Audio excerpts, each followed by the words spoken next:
How to use MFI promo codes. Hi guys, welcome back to another video, and in today's video I'm going to be telling you how you can apply the promo codes on MFI products. So having said that, let's just jump into the video.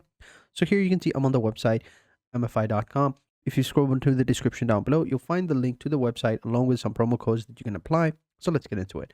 And once you're over here and you want to find the type of products you want, right? At the top, you also have some of the options like top, specialty, facility, rooms, brands.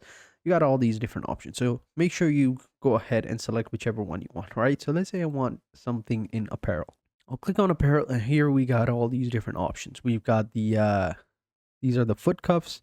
They're also foot cuffs.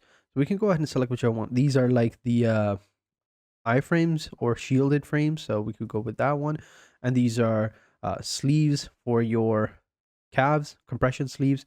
So pretty cool. So we could go with this one as well. So we're going to click over here and open them up. Then we just select what we want, the length that we want, and then click on add to cart. They should be added to cart like so. And then we can just simply go ahead and click over here and click on checkout. And in the checkout page, you can just simply apply the discount codes right here. Just type in the discount codes, click on apply, and you're good to go. Then just simply fill out this form and hit the pay now button after selecting the type of pay you want. And there you go. It's as simple as that. So make sure you check the link in the description below for those discount codes and those redeem codes, and you should be good to go. So thank you guys for watching. Hope you guys enjoyed this video, and until next time, take care and goodbye.